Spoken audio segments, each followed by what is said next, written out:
Hello, Dr. Jessica Houston here, founder of expectingvictory.com, and I have a question for you. Have you ever found yourself in a relationship that causes you more pain and stress than happiness?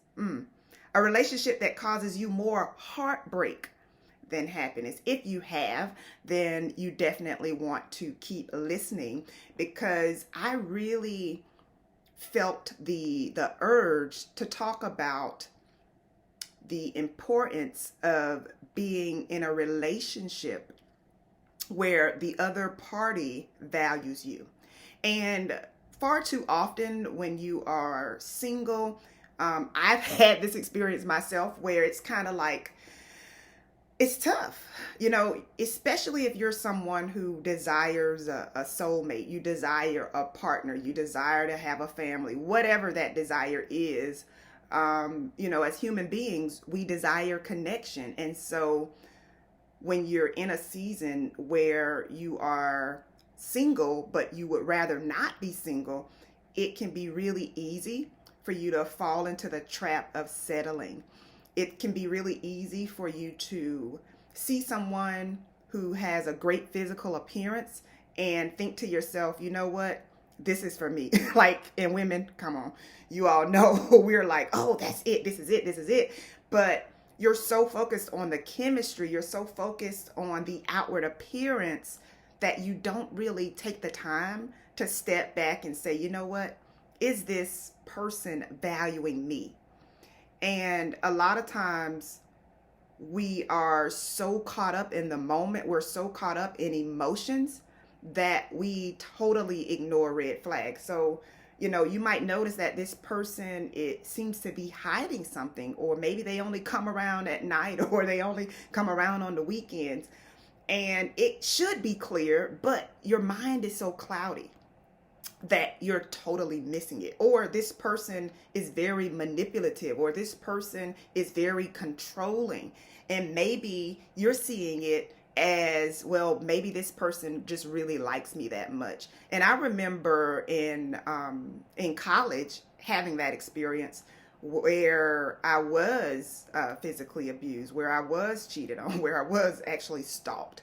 And in my opinion, it was kind of like, you know what, he really loves me. And I was so hurt. I was so broken. I had such low self-confidence that I saw what was being done to me as like, wow, this means this person really loves me.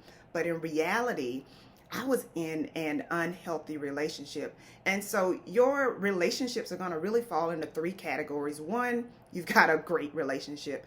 Two, you have a decent relationship with your partner, but you feel like it could be better. And then three, this relationship is just unhealthy. It's very stressful. You're always arguing.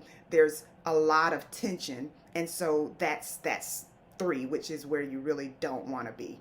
And so when you realize that you are in a situation where you're being treated unfairly, or you're not being respected, or you're being called out of your name, whatever that is, I want to encourage you to know your value. I want you to understand that it's so important that you recognize your value, and that you recognize that there is someone out there who will treat you the way you deserve to be treated. And it may mean that you got to wait. Like, it may mean that you will be single for another 3 months, another 6 months.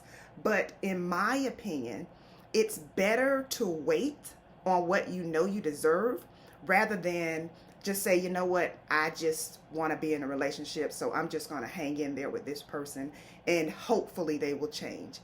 And what I found with individuals who are abusers, they will go through these cycles of being great, and then they will just snap. They will cheat again. They will hit you again. They will call you out of your name again, whatever that is that they do consistently.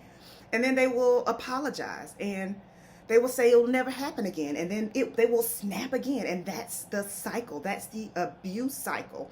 And so a great relationship doesn't mean that it's perfect. It doesn't mean that you never have a disagreement, but it does mean that your partner respects you.